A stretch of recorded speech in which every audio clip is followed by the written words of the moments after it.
অনেক অনেক আগের কথা। এক গ্রামে বাস করত এক ধার্মিক বৃদ্ধ দম্পতি। ওগো, শুনছো? ছেলেরা কাল থেকে কিছুই খায়নি। বাড়িতে এক দানা খাবারও নেই। কি খাবে শুনি?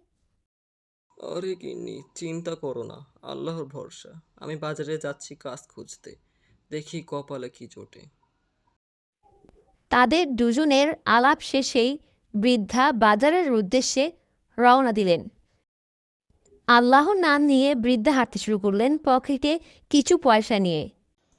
আরে ভাই, আমাকে কিছু চাল দাও। আমার বাসায় ছেলেরা না খেয়ে আছে। আমার কাছে এই কয়টাই টাকা আছে, দয়া করে ভাই আমাকে এই টাকা দিয়েই চালগুলি দিয়ে দাও। আরে ভাই, আমি তোমাকে এই কয়টা পয়সা দিয়ে কিভাবে চাল দিয়ে দিই? আমি তো ব্যবসা করতে বসেছি, দান খয়রাত করতে বসিনি। আরে গরিবদের কি হবে, তাড়িয়ে দিও না। আমি তোমার পক্ষ হতে আমি টাকাটা দিয়ে দিচ্ছি, তুমি ওকে চাল ডালগুলো দিয়ে দাও। ধন্যবাদ চাচা, আপনাকে অনেক অনেক শুক্রিয়া। আল্লাহ আপনার মনের সব আশা পূরণ করে দিক।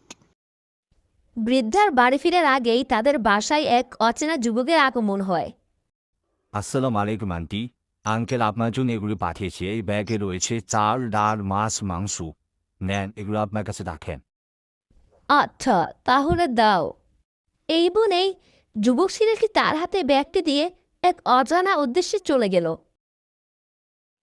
যুবকটি চলে যাওয়ার কিছুক্ষণ পরে বাসায় সে বৃদ্ধ খালি হাতে আগমন করলেন।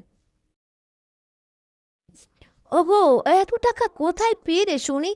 মাছ, মাংস, চাল, ডাল। কি বললে কি গিন্নি? হয়তো আমি বাজারে এক লোকের সাহায্য করার কারণে আমার ঘরে আজ রহমত এসেছে।